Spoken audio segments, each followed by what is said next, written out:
Hola, ¿cómo están? Mi nombre es Macarena López, soy abogada de la Universidad Católica, hago clases en esa universidad hace ya un par de años y llevo casi 9 años dedicada al ejercicio de la profesión de abogada.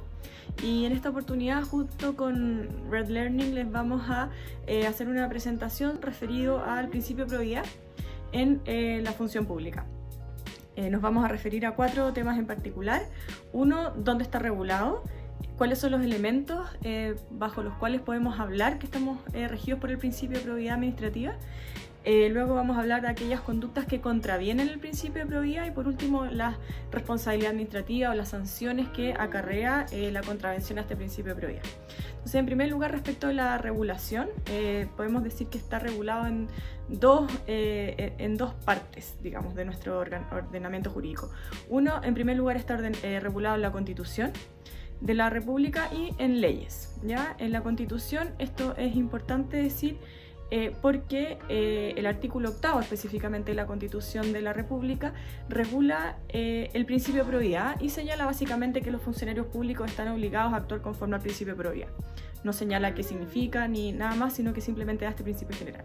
Y luego las leyes señalan, o algunas leyes en particular, regulan específicamente respecto de qué funcionario se aplica y qué significa el principio de probidad.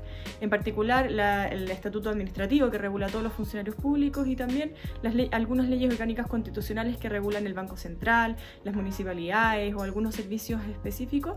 Esas leyes regulan específicamente respecto de esos funcionarios públicos cómo se verifica el principio de probidad en cada caso. Ahora, ¿qué significa el principio de probidad? Se refiere básicamente a actuar correctamente, actuar con rectitud, con honestidad en la función pública. Y esto, ¿en qué se traduce?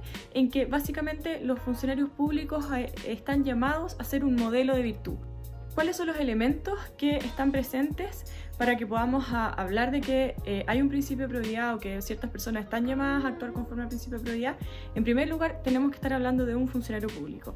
¿Y qué se entiende por funcionario público? No solo aquellas personas que están a contrata o de planta en una entidad pública o de la administración del Estado, sino que también aquellas personas que están en un estatuto de honorarios, incluso las autoridades políticas. Todos ellos están llamados a actuar conforme al principio de probidad, es decir, actuar correctamente. En segundo lugar, ¿a qué se refiere el principio de probidad o qué es lo que implica el principio de probidad?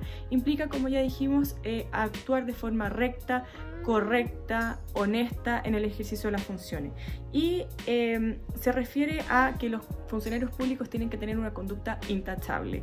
Y por último, el tercer elemento del principio de probidad significa que el funcionario público debe actuar mirando preferentemente el interés general por sobre el interés particular. Es decir, tiene que actuar en cada actuación pública o en cada actuación en el marco de su función pública, tiene que hacerlo en el interés del bien común.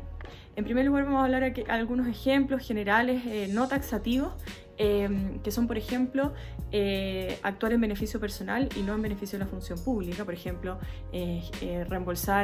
solicitar un reembolso de un gasto que no fue realizado en el marco de una función pública y generar por eso más beneficio económico, o falsificación de firmas, o bien, por ejemplo, uso de bienes institucionales como el teléfono o un automóvil destinado a la actuación pública o la función pública y usarlo en beneficio personal o en un contexto particular, digamos. Y también específicamente en materia de salud podría ser una actuación en contra del principio de probidad, agresiones físicas, por ejemplo, respecto de los usuarios del servicio de salud en particular.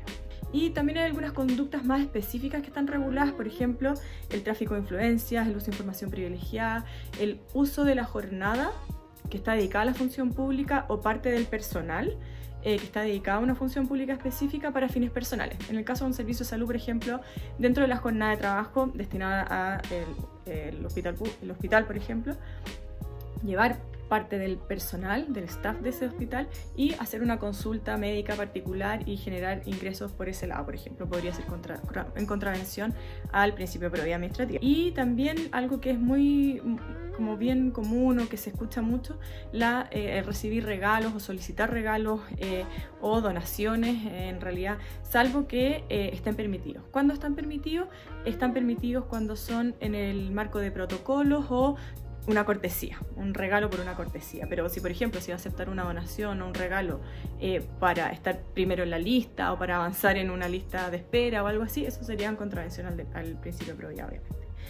Ahora, el último tema que sería bueno comentar en este módulo es respecto de qué pasa si es que un funcionario público actúa en contra del principio de probidad. ¿Qué sanciones acarrea? ¿Qué tipo de responsabilidad? Obviamente hay una responsabilidad administrativa, pero para eso tiene que haber primero obviamente una denuncia, o alguien que indique que hay un funcionario público actúa en contra del principio de probidad, y esa investigación tiene que arrojar un resultado positivo en cuanto a que un funcionario público actuó en contra del principio de probidad. Y esa investigación genera una sanción. Esa sanción puede ser una censura, una multa, una suspensión o incluso la destitución del cargo.